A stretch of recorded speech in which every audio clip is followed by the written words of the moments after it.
The big story last week in football, other than the grind story that we already talked about, was recruiting. 24 new football players signed to play for BYU. Now, guys, how good is the 2006 BYU recruiting class? They had some highly regarded recruits come in. Yeah, I predict that, no, I'm not going to predict anything.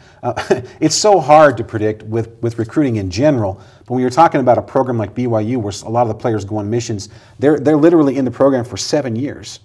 And you see other schools where it may be 4 or 5, and it's so difficult to say. And all you can look at is their high school production, and a lot of that depends on who they played against and how good a team they played on. I mean, certainly J.J. DeLuigi at Canyon in California benefited from having a good team. They won the California State Championship.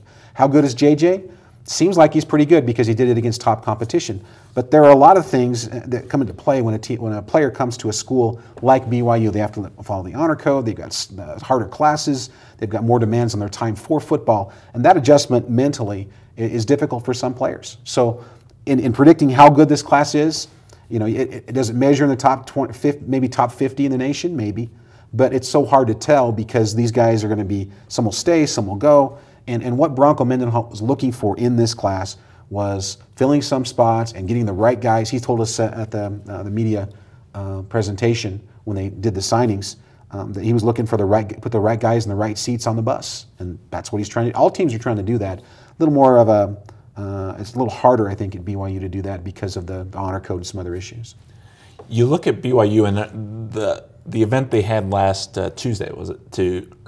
Tuesday, to talk about the recruiting class was quite interesting because everybody's very excited. It's almost like that spring training mentality. Oh, football's just around the corner, and you can't go wrong against that. But this is a school that's lost Ben Olsen and Ofa Mohatau, two can't-miss blue-chip recruits, and BYU's none the worse for it. So you look at recruiting and you just kind of wonder, it's one of those areas where you really just, if you're a fan, you almost have to trust the coaches that, okay, we're going out to get the right kids.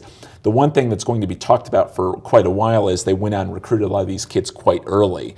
And you wonder how that affects them because, well, did they miss out on some kids later? And then I always wonder, well, these are high school kids. They change between Britney and Christina Aguilera and Coke and Pepsi and caffeine and non-caffeine and whatever you want week to week. So the issue with them is, did they make the right decision for the right reason, or were they merely thinking, this is what I want, but I want to get this process over with, I want to get it done because I have a girlfriend, I have a football season, I have so many other things to worry about with class and stuff. So you have to wonder, did they all do everything for the right reason? And Bronco seems quite happy with this class. You know, Bronco has changed quite a bit in the process as well. Jason wrote a great article, a great column about how he gets his mind around, he's got to recruit and be in that area, but he doesn't think kids should feel like they're entitled just because he recruited them.